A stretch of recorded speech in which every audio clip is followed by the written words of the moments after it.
Bismillah, walhamdulillah, wassalatu wassalamu ala rasulillah, amma ba'd. Kaum muslimin rahimakumullah. Alhamdulillah, hari ini tanggal 1 Rabiul Akhir 1443 kita bisa lanjutkan lagi pengajian zuhur tanya jawab fikih setelah beberapa hari libur karena ada kesibukan yang lain. Saya akan menjawab beberapa pertanyaan yang sudah masuk. Yang pertama, afwan, berapa diat yang dibayarkan bagi seseorang yang menganiaya sampai menyebabkan mata buta sebelah dan tangan dan kaki pincang? Masalah diat, yaitu ganti rugi ketika ada perbuatan kriminal seperti ini sudah dijelaskan oleh Rasulullah sallallahu alaihi wasallam. Wa fil ainaini, kata kuncinya ya, Rasul sallallahu alaihi wasallam bersabda, wa fil ainaini ad-diyatu, pada kedua mata apabila dilakukan perbuatan kriminal terhadapnya sampai buta seperti yang ditanyakan tadi ya, atau sampai lepas dari tempatnya, maka ad-diyatu itu diganti dengan satu diat sempurna. Satu diat sempurna adalah 100 ekor unta. Wa fir rijlil wahidati nisfud diyah, adapun satu kaki separuh diat. Nah, kalau tadi yang pincang adalah satu kakinya, maka berarti diatnya adalah separuh diat, yaitu 50 ekor unta. Nah, demikian juga tangan ya. Kalau tangannya dua, berarti dua tangan ini 100 ekor unta. Adapun satu tangan berarti 50 ekor unta. Demikian perincian diat dari Rasulullah SAW. Hadis riwayat Nasa'i, derajatnya dhaif menurut Al-Albani, tapi sahih menurut yang lain-lain. Bisa dilihat hadis ini dalam Bulughul Maram, siapa yang mensahihkannya. Berikutnya, Afwan Ustaz mau bertanya, bagaimana hukum air yang terkena kotoran cicak? Apakah najis? Bisakah untuk bersuci? Keterangannya, kotoran cicak di dalam bak mandi. Air yang sedikit, yaitu kurang dari 2 kullah alias 200 liter, dalam mazhab Syafi'i ketika dikemasukan sesuatu yang najis, maka otomatis dia menjadi najis. Adapun menurut mazhab yang lain, ya mazhab Maliki, maka air yang sedikit itu tidak otomatis najis ketika tercemari oleh sesuatu yang najis. Tetapi dilihat dulu apakah berubah sifat dari air tersebut ataukah tidak. Kalau memang rasanya tidak berubah, warnanya tidak berubah, baunya tidak berubah, maka air tersebut masih suci. Jadi antum keluarkan saja kotoran cicak tadi dari bak mandi ya. Kalau airnya banyak di atas 200 liter, udah pakai saja. Ketika dia kurang dari 200 liter, maka diperselisihkan oleh para ulama tadi. Kalau saya memakai pendapat mazhab Maliki, karena hadis tentang 2 kullah itu banyak yang mempermasalahkan. Di antaranya Al-Imam Ibn Abdul Bar mengatakan hadis itu dhaif karena mauquf atau karena sebab yang lainnya saya lupa. Berikutnya, Afwan Ustaz mau tanya, apakah ada bacaan sujud syukur? Kalau ada, bacaannya bagaimana? Masalah ini saya belum temukan dari Rasulullah sallallahu alaihi wasallam. Adapun fatwa para ulama, maka misalnya Syekh bin Baz itu mengatakan bahwa sujud syukur, sujud tilawah, demikian juga sujud sahwi, demikian juga sujud salat, bacaannya semuanya sama ya. Maka boleh kita membaca subhana rabbiyal a'la, boleh membaca subuhun qudusun rabbul malaikat waruh, boleh juga kita membaca subhanakallahumma rabbana bihamdik allahumma ighfirli, atau doa-doa sujud yang lain yang diajarkan oleh Rasul sallallahu alaihi wasallam. Nah, khusus untuk sujud syukur ini bisa ditambahi dengan kalimat-kalimat syukur ya, alhamdulillah wa syukrulillah. Pokoknya kita berterima kasih kepada Allah atas nikmat yang baru saja kita dapatkan tersebut, sebagaimana dilakukan oleh Rasul sallallahu alaihi wasallam. Dikabari orang-orang Yaman ketika didakwai oleh Sayyidina Ali semuanya pada masuk Islam, Rasulullah pun kemudian sujud syukur setelah mendengar informasi tersebut. Berikutnya, apakah datang ke hajatan walimahan tanpa diundang itu berdosa? Memakan sesuatu milik orang lain tidak diperbolehkan kecuali atas kerelaan dari pemiliknya. Allah Subhanahu wa taala menyebutkan dalam Al-Qur'an pada surah An-Nisa ayat 29. Ya ayyuhalladzina amanu la ta'kulu amwalakum bainakum bil batil. Wahai orang-orang yang beriman, jangan makan harta kalian, maksudnya hartanya sesama saudara kita yang muslim, di antara kalian dengan cara yang batil. Nah, cara yang batil termasuk adalah kalau Anda tidak diundang tapi Anda datang kemudian makan di situ. Makanya kalau memang tidak diundang ya tidak usah datang ya. Saya juga nggak paham nih ya, kenapa kok tidak diundang datang gitu. Kalau datangnya karena mungkin ya merasa ini teman saya yang dekat, maka datang ke situ tidak ada masalah, tetapi jangan ikut makan. Itu makanan disiapkan untuk tamu yang diundang saja. Cukup kita datang, kemudian kita mendoakan, kita mengatakan mohon maaf saya tidak diundang, tapi saya datang untuk mendoakan karena saya merasa senang ini teman saya yang dekat telah menikah misalnya ya. Adapun tidak ada sebab sama sekali, maka tidak usah datang kalau tidak diundang. Berikutnya Afwan mau tanya, apa definisi paling rajih, paling kuat tentang larangan jualan dengan dua harga? Tidak ada larangan jualan dua harga, adanya dua jual beli dalam satu jual beli. Apakah bila penjual menjual ayam 35.000 di pagi hari dan 25.000 di siang hari untuk menghabiskan jualan atau cara melariskan termasuk dalam jualan dengan dua harga? Ini hadisnya saya tampilkan ya, bukan dua harga yang dilarang, dua jual beli di dalam satu jual beli. Perhatikan lafalnya. Rasul sallallahu alaihi wasallam naha melarang an bai'ataini dari dua jual beli fi bai'atin dalam satu jual beli. Nabi tidak mengatakan an thamanaini fi bai'atin atau fi sil'atin. Tidak mengatakan apa? Dari dua harga dalam satu penjualan atau satu barang, tidak sama sekali ini. Mari kita lihat tafsirnya. Nih, tafsirnya memang diperselisihkan oleh para ulama. Tapi di sini Imam Munawi menjelaskan tafsirannya secara jelas. Bi ayyabi'ahu syai'an, yaitu seseorang menjual sesuatu ala ayyashtariya minhu syai'an akhar, dengan syarat si pembeli mengizinkan untuk dia menjual barang dia sebagai syarat terjadinya jual beli tadi.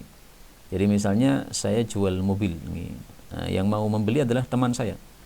Saya mau menjual mobil saya kepada dia dengan syarat saya diperbolehkan untuk membeli barang dia yang lain, misalnya motor. Nah, itulah yang dilarang oleh Rasul sallallahu alaihi wasallam. Itulah yang dimaksud dua jual beli dalam satu jual beli ya. Jadi satu kali transaksi tetapi terjadi dua transaksi.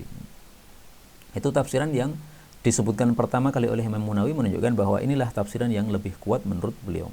Ada lagi tafsiran yang lain. Wa ayyaqula bi'tukahu bi'asyratin naqdan, atau seseorang mengatakan saya jual barang ini kepada engkau harganya 10 dengan cara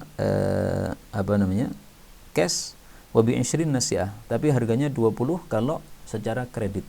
Fakhudh bi ayyihima syi'ta, maka silahkan ambil mana dua harga ini yang kamu sukai. Nah, itu tafsiran yang kedua. Tapi tafsiran yang kedua ini oleh sebagian ulama ditafsiri, maksudnya adalah ketika penawaran ini kemudian diambil oleh si pembeli tanpa ada kejelasan dia memilih yang mana. Kalau sudah ada kejelasan dia memilih yang mana, baik saya memilih harga yang kredit saja, 20 nggak apa-apa, yang penting saya bisa membayarnya secara kredit. Ini menguntungkan saya karena saya memang tidak punya duit untuk membayar secara cash dan saya tidak mau utang. Maka Anda sudah membantu saya dengan cara seperti ini. Sudah, kalau saling rela, kemudian sudah ditetapkan mana harga yang dipilih, ini sudah bukan lagi disebut dua jual beli dalam satu jual beli, karena hanya satu transaksi yang terjadi dan satu yang dipilih dari dua pilihan tadi. Enggak ada masalah begitu. Demikian juga yang antum tanyakan ya, 35.000 di pagi hari, 25.000 di siang hari, enggak ada masalah. Bahkan antum gratiskan saja boleh kok. Jadi pagi hari 35.000, sore hari gratis, nggak ada masalah. Karena merasa sudah dapat untung kan, maka sore harinya maunya sedekah aja, silahkan. Berikutnya ada seorang punya kucing, penyuka kucing. Dia suka memberi makan kucing di kantor yang mengakibatkan kotoran kucing berhamburan di sembarang tempat halaman kantor. Bagaimana pandangan Islam terhadap perilaku orang tersebut? Memberi makan kucingnya bagus ya, ini berpahala sebagaimana sabda Nabi sallallahu alaihi wasallam, fi kulli dzati kabidin ratbatin ajrun. Pada setiap kita memberi makan kepada makhluk hidup itu adalah ajrun, ada pahala. Hadis muttafaqun alaih dari Abu Hurairah, dan hadis ini bicara tentang seorang yang pelaku dosa tapi kemudian dia mendapatkan anjing yang sangat kehausan, dia kasih minum, maka diampuni oleh Allah Subhanahu wa taala dosa-dosa orang tersebut. Nah, maka anjing saja kita kasih minum dapat pahala, apalagi ya kucing yang tidak najis sebagaimana anjing tersebut. Adapun kemudian menyebabkan ada kotoran kucing di mana-mana, nah maka kita teringat sabda Nabi sallallahu alaihi wasallam, la dharara wa la dirara. Tidak boleh berbuat madarat dan tidak boleh saling memadarati. Nah, kalau tidak boleh memadarati, maka hendaklah madaratnya itu dihilangkan. Nah, bagaimana cara menghilangkan madarat tersebut? Ya, silahkan bersama-sama membersihkan tai kucing tadi, atau kucingnya dilepas saja, dilempar ke mana, ke biasanya ke pasar ya, karena di pasar sudah banyak makanan, sehingga kucing bisa hidup di sana. Atau yang memberi makan tadi diingatkan ya, ini kucing Anda menyebabkan tai banyak di sini ya, kita terganggu dan kita tidak bisa membersihkan tai kucing karena baunya yang dahsyat. Tolong antum bersihkan. Nah, kalau dia tidak membersihkan ya kucingnya aja diambil, dipindah ke tempat yang lain yang tidak mengganggu. Berikutnya, misal seorang suami mengajak istrinya makan di warung nasi goreng, kemudian sang istri tidak memakannya sampai habis dengan alasan terlalu pedas. Kemudian sang suami yang sebenarnya sudah kenyang menghabiskan sisa nasi gorengnya dengan alasan agar tidak mubadzir. Apakah sang suami masuk dalam kategori berlebihan? Berlebihan itu definisinya adalah melampaui batas ya. Rasul sallallahu alaihi wasallam bersabda, "Kulu washrabu wa tasaddaqu," makanlah, minumlah, bersedekahlah, walbasu, berpakaianlah, fi ghairi israfin wala makhilah, tanpa melampaui batas dan tanpa sombong. Hadis riwayat Nasa'i sahih. Israf di sini berlebih-lebihan, itu maksudnya mujawazatul had, yaitu melampaui batas. Sudah kenyang ya sudah. Maka dalam kasus yang antum tanyakan ini, kalau seandainya itu adalah saya, maka saya akan minta plastik atau kertas untuk membungkus sisa nasi ya, dan nasi tersebut bisa kita bawa pulang, bisa kita habiskan di rumah nanti di waktu yang lain, atau kita berikan kepada ayam sehingga tidak terjadi mubadzir sama sekali. Itu kalau saya yang mengalami hal tersebut. Saya tidak akan memaksa diri untuk makan ya, karena sesuatu yang berlebihan tidak baik nih untuk kesehatan kita dan juga untuk hal lainnya. Berikutnya, Ustadz mohon maaf, ada yang tanya, di manakah bedanya saat mengatur shaf salat duhur asar dengan saat mengatur shaf salat jenazah? Ya, tidak ada bedanya karena sama-sama salat ya, sehingga berlaku hukum-hukum salat. Wajib menghadap ke arah kiblat, wajib berwudu terlebih dahulu. Kalau salat jamaah ya wajib rapat, wajib lurus. Hanya karena salat jenazah ini tidak ada rukuk, tidak ada sujud, maka biasanya orang-orang kemudian shafnya mendekat ya. Ya enggak ada masalah. Karena memang wadnu ya. Jadi disuruh antara shaf-shaf itu untuk mendekat, sehingga antara shaf pertama dengan shaf kedua jangan terlalu jauh, yang kira-kira cukup untuk seseorang sujud. Itu kalau salat normal ya. Nah, kalau salat jenazah maka ya lebih mendekat lagi, tidak ada masalah. Jadi berlaku hukum-hukum seperti salat biasanya ya, tarasu, rapatkanlah kata Nabi SAW. Berikutnya, mohon penjelasannya tentang wasiat dan warisan. Gimana hukumnya jika orang yang sudah merasa tua kemudian buat wasiat membagikan hartanya ke anak-anaknya dan tidak tersisa sedikit pun untuk diwariskan karena sudah dibuat wasiat? Wasiat itu berlaku tidak, Ustaz, jika pembagian pada wasiat itu tidak sesuai dengan hukum waris. Jika misal tidak sesuai hukum waris, boleh tidak wasiat tadi diubah dan kemudian dibagi sesuai hukum waris? Itu wasiatnya batil, tidak berlaku sama sekali, seolah-olah tidak ada wasiat tadi ya. Karena Rasulullah SAW sudah menetapkan hal tersebut secara sangat-sangat tegas dan jelas. Innallaha a'ta kulli dzi haqqin haqqah. Allah sudah memberikan setiap pemilik hak akan haknya, yaitu harta warisan. Fala wasiyata liwarith, maka sudah tidak ada lagi wasiat untuk ahli waris. Nah, maka ketika ada wasiat untuk ahli waris, ini anak pertama saya dapat sekian, padahal itu pembagian yang tidak sesuai syar'i, sama sekali itu tidak berlaku, ya, dibatalkan oleh Rasulullah Shallallahu Alaihi Wasallam. Hadits riwayat Tirmidzi. Dan ketika pembagiannya tidak sesuai syariat, itu sama dengan madharat, ya. Sementara Allah Subhanahu wa taala mengatakan mim ba'di wasiyyati yusa biha aw dainin ghairu mudhar. Pembagian warisan itu setelah wasiat yang diwasiatkan oleh si mayit dan setelah hutangnya si mayit dilunasi semuanya. Ghairu mudhar, tanpa memadharati. Artinya kalau ada kemadharatan tidak boleh diterapkan di situ, ya. Wasiat bermadharat, buang wasiatnya, seolah-olah wasiat itu tidak ada. Jadi ketika ini bapak yang berwasiat ini wafat, ya, langsung aja dibagi dengan sesuai pembagian warisan. Wasiat tadi seolah-olah tidak ada sama sekali karena bertentangan dengan syariat Nabi Shallallahu Alaihi Wasallam.